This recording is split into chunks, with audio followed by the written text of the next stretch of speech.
अच्छा, हे सांगा, तुमचं वय काय आहे? असं का विचारतोय? ते असंच माहिती करून घ्यायला. 40 वर्ष. काय? 40 काय? हं. कोणाला वाटणार सुद्धा नाही. तसं तर तुम्ही 25 किंवा 26च्याच वाटता. ओह!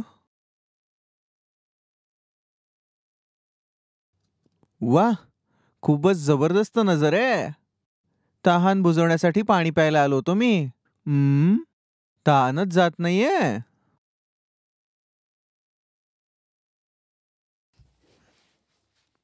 हं, त्याला जाऊन तर बराच वेळ झाला. तिकडे जाऊन एवढं काय बोलतोय? ठीक आहे. स्वतः जाऊनच बघतो आता. तुम्हाला किती मुलं आहेत? 6 मुलं आहेत. काय? 6 आहेत? हं. ए, हां. काय गप्पा चाललंय तिकडे? पाणी प्यायला आला होतास ना? प्यायलास ना? हं. जा वर जा. तुला राकेश बोलवतोय. हो, मी जातोय.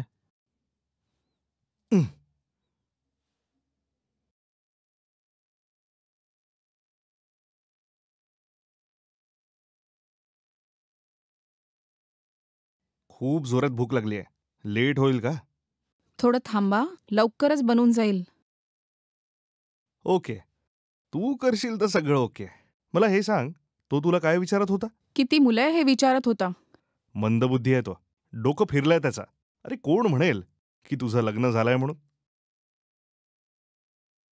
जर स्लिम असतीस ना, तर बॉलिवूडच्या हिरोईनला मागे सोडलं असतंस.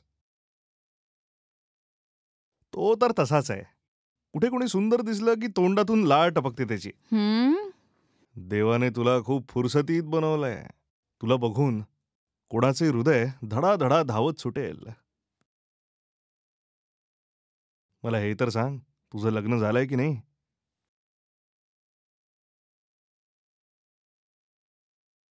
अगं मी काय विचारतोय, लग्न झालंय की नाही? झालंय. तुझा नवरा तर नशीबवान आहे. हं? तुला इथे कामाला पाठवून तो स्वतः काय करतोय? कोणाबरोबर तरी पळून गेला तो. अशा ब्युटीला जर देवानी स्वतः समोर आणलं ना, तर तिला सोडून कोण पळू शकेल? ठीक आहे, तू मला तुझा नंबर दे. माझ्याजवळ फोन वगैरे नाहीये. काय बोललीस? फोनच नाहीये? खरं बोलतेस? काय डिअर, खोटं बोलणं तुला शोभत नाही. हं?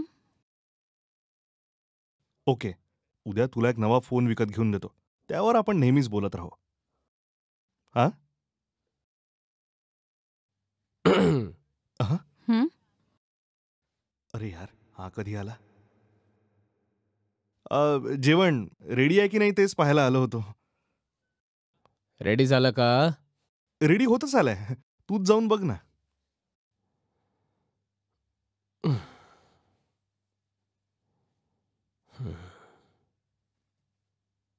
पगार काय आहे विचारल्याशिवाय आले तुम्ही. काय म्हटलं? किती पगार हवाय? तुम्ही किती द्याल?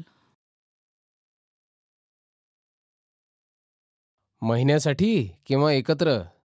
काही कळलं नाही. अरे हेच म्हणतोय की तुला 3 महिन्याचा पगार देऊ ती की? तुमची इच्छा. ठीक आहे. प्रत्येक महिन्याला 10,000 मिळतील. ठीक आहे ना? तुम्हाला कुठली अजून अडचण आहे तर सांगा मला. मी बघतो.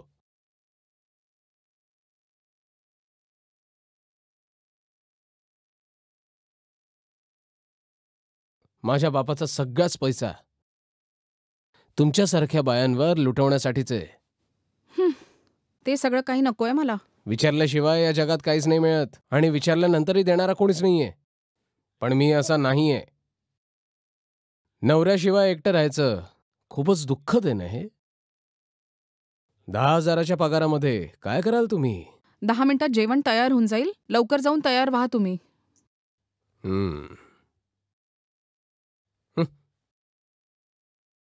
नालायका, हरामखोरा.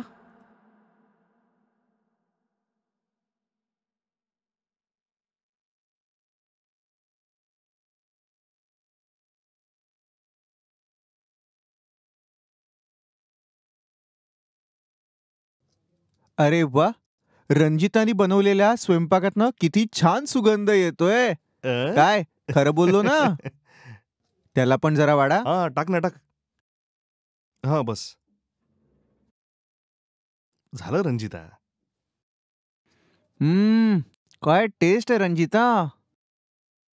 जर तुम्ही या एरियामध्ये हॉटेल सुरू केलं ना, खूप कस्टमर मिळतील. काय झालं भाऊ, काही न बोलता खाताय तुम्ही? खूपच टेस्टी आहे यार. यापुढे मी कायच बोलू. रंजिता, तुझ्या हातात जी जादू आहे ना, ती एकदम कमालीची आहे. नेहमी ऑनलाईन जेवल्यावर असं वाटलं की सगळी मजाच चालली जाईल. हे आमचं नशीब आहे की तू स्वतःच चालून आली. रंजिताच्या हातून आपण विष जरी खाल्लं ना तरी अमृतासारखं लागेल ते. काय भाऊ, बरोबर बोललो ना?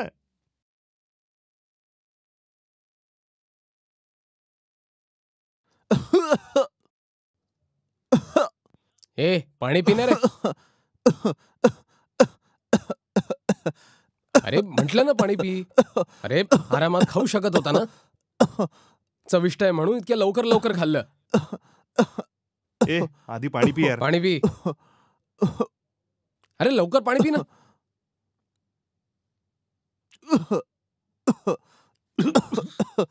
अरे तुला काय झालं आता? अरे विचारतोय ना काय झालं. रंजिता, जेवणात काय पाल वगैरे पडली का? आता सगळ्यांना का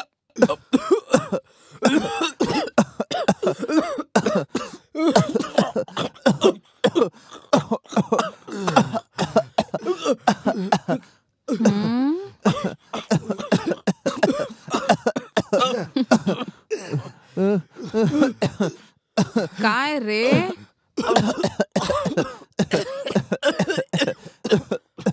श्वास गुदमरतोय. जेवणात पाल नाही पडलीये, मी त्यात विष मिळवलंय.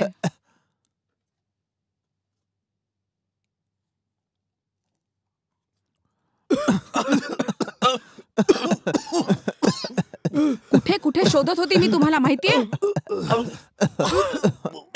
पैसा पैसा असेल तर काही विकत घेऊ शकतो असं विचार करणारे तुम्हाला कोणी सुधरवू नाही शकत.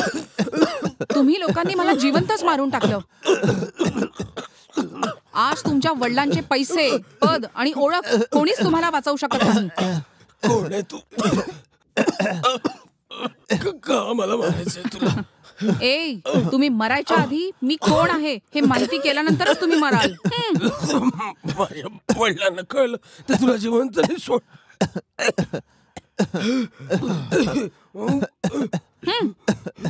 कोणाला फोन करत होता रे तू? तुझ्या बापाला की पोलिसांना? हा बोल ना, मीच फोन करते त्यांना. कोण आहे रे तू?